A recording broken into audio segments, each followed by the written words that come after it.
नमस्कार।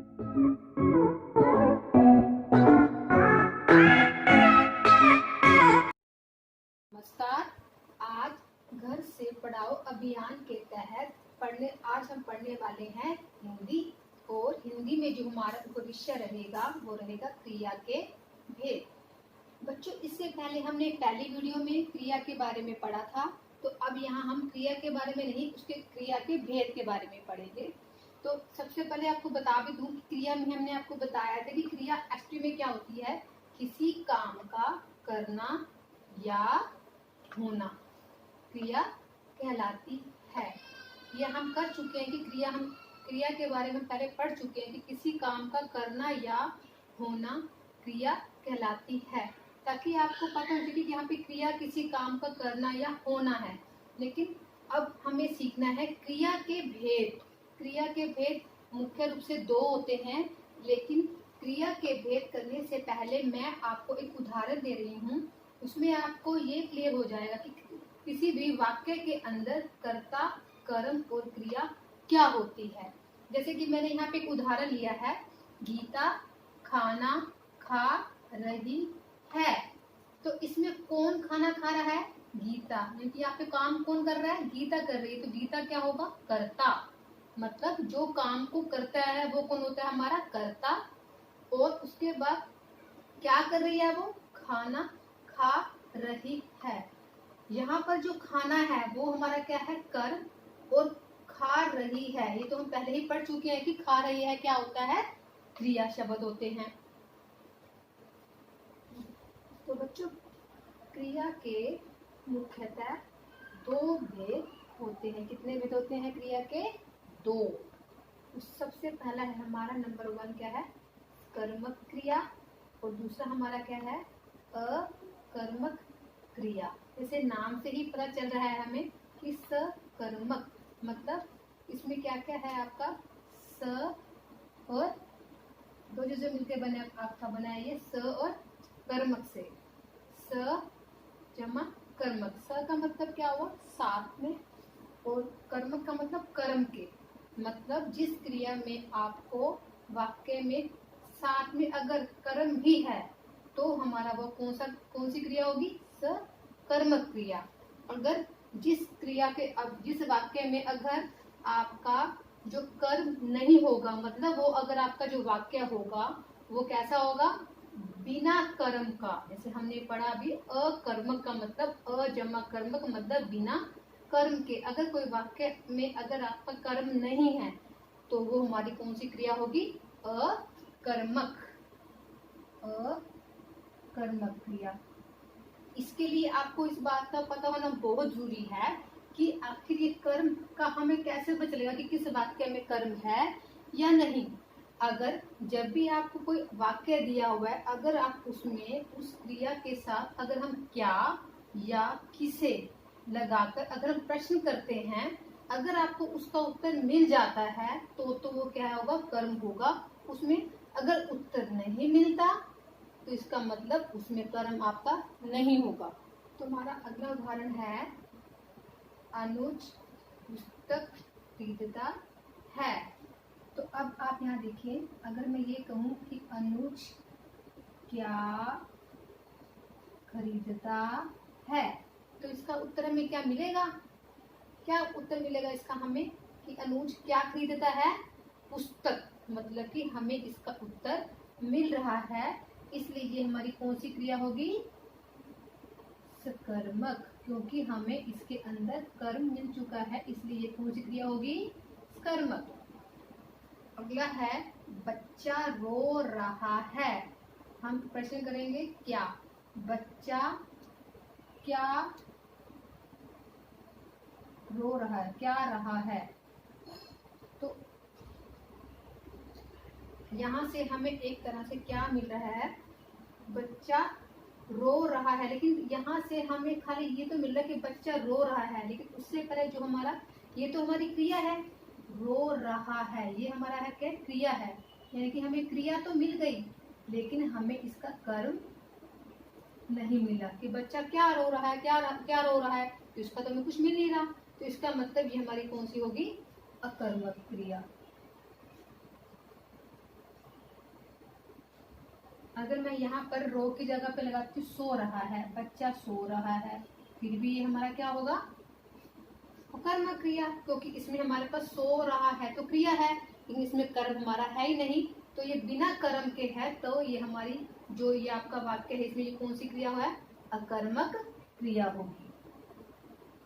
तो अभी आपको जो मैंने उदाहरण दिए हैं इससे हमें ये चीज समझ आ चुकी है कि कौन सी हमारी कर्मक क्रिया होती है और कौन सी आपकी अकर्मक। ठीक है, अब हम इसकी परिभाषा लिखेंगे कि कर्मक क्रिया क्या होती है। देखिए लिखेंगे आप बच्चे, सकर्मक क्रिया क्या होती है, जिस क्रिया में कर्म पाया जाता है। अभी आपको बताया ना, इसमें आपको कर्म मिल रहा है, तो ये कौन सा होगा, कर्मक क्रिया। तो आपसे आप लिखेंगे कैसे इसको, कर्मक क्रिया के बारे में क्या लिखेंगे, फिर से पढ़ेंगे बच्चे, शाबाश। जिस क्रिया में कर्म पाया जाता है वह सकर्मक क्रिया कहलाती है। जैसे अमित बांसुरी बजा रहा है। अगर मैं पूछूं कि अमित क्या बजा रहा है, तो आप बोलेंगे कि अमित बांसुरी बजा रहा है, मतलब हमें क्या का उत्तर हमें यहाँ मिल रहा है, इसलिए ये हमारी कौन सी क्रिया होगी, कर्मक क्रिया। कर्मक क्रिया के बाद हमारी अगली क्रिया है अकर्मक क्रिया। ठीक है, वैसे तो मैंने आपको बताया ही है कि अकर्मक का मतलब होता है क्या है, बिना कर्म के। तो इसकी परिभाषा क्या बनेगी, जिस क्रिया में कर्म नहीं पाया जाता है उसे अकर्मक क्रिया कहते हैं। ठीक है, तो अब हमारा जो पहला उदाहरण हमने क्या लिया है, रीना हंस रही है।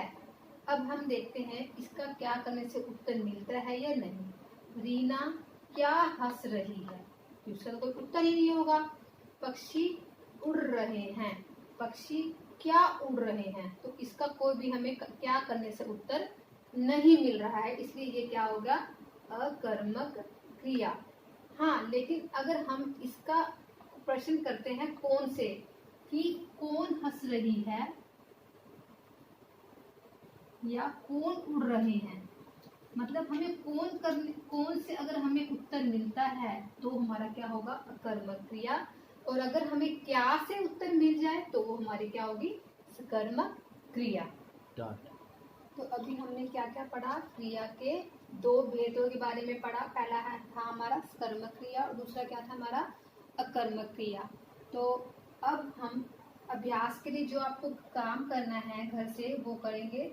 आपको मैं यहाँ कुछ खाली स्थान दूंगी भरने के लिए, और ब्रैकेट में आपको हिंट भी मिलेगी। आपने उस ब्रैकेट के अंदर जो लिखा है उसे देखकर खाली स्थान को ध्यान से भरना है। ठीक है, तो सब बच्चे नोट करेंगे। सबसे पहला हम लिखेंगे, जैसे ये लिखा, वरुण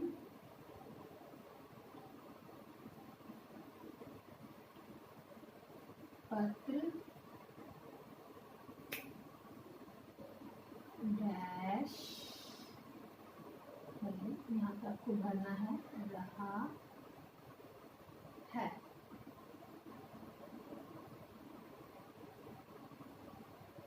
यहाँ आपको मैं ब्रैकेट में लिख रही हूँ, वो ध्यान से देखेंगे कि मैंने क्या लिखा है और आपको कैसे उसको खाली स्थान में भरना है। मैंने इसमें क्रिया का नाम लिख दिया कि कौन सी क्रिया है, ये लिखना। लेकिन आपको इसको ध्यान से देखना है कि किस तरह से आपको यहाँ पर लिखना है। वरुण पत्र डैश रहा है, तो क्या लिखेंगे आप यहाँ पर कि वरुण पत्र लिख रहा है। यह नहीं कि आपको जो लिखा उठा के सेम लिख दो, नहीं, आपको देखना है कि यहाँ पे क्या बनेगा कि वरुण पत्र लिखना नहीं लिखना है। यहाँ पे आपको कभी आप ऐसा लिख दे वरुण पत्र लिखना रहा है तो गलत हो जाएगा। तो आपको मैं स्पेशली लिखा है कि क्रिया के सही रूप को ही खाली स्थान में भरना है। तो पहला मैं आपको बता रही हूँ, उसके बाद के जो है वो आपको खुद करने हैं। तो वरुण पत्र क्या आएगा यहाँ पर, लिख रहा है। अब हम अगला जो है वो आप खुद से करेंगे, सब बच्चे साथ साथ लिखेंगे भी, और जो पिछला करवाया वो भी आप साथ में रिवाइज करेंगे। अगला है कोयल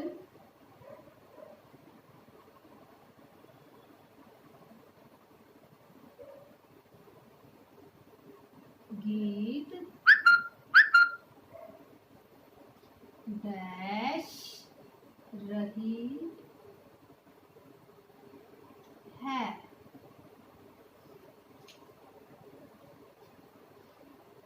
तो मैंने आपको ब्रैकेट में क्रिया शब्द कौन सा है दिया है, गाना।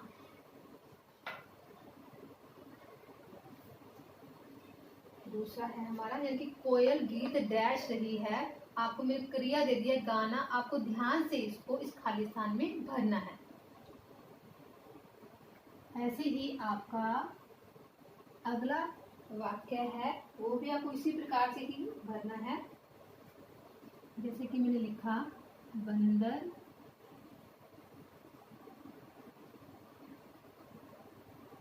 पेड़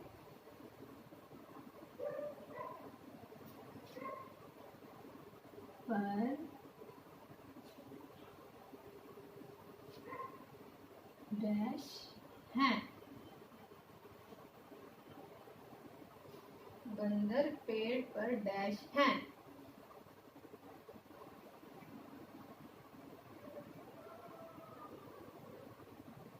और क्रिया मैंने लिखी, यहाँ पर क्या लिखा, बैठना। और उससे अगला वाक्य है आपका, जंगल में मोर डैश रहे हैं। तो यहाँ जो आपकी क्रिया होगी वो होगी नाचना। तो आपको सोच समझ के ही इसमें भरना है। अगला है, पांचवा वाक्य है आपका, राकेश पार्क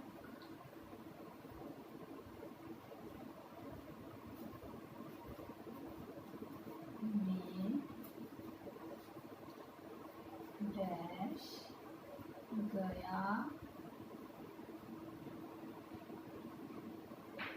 है।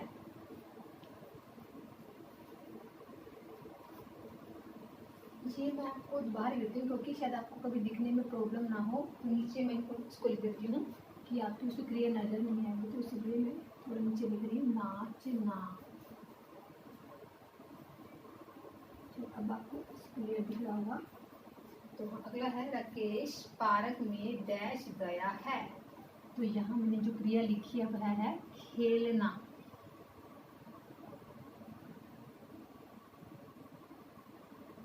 तो ये भी आपको सोच समझ के ही यहाँ भरना है। वह मीरा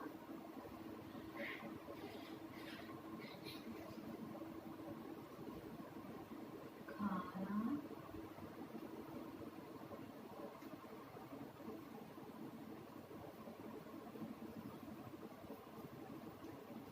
डैश रही है। इसकी जो क्रिया लिखी है नीचे वो है खाना।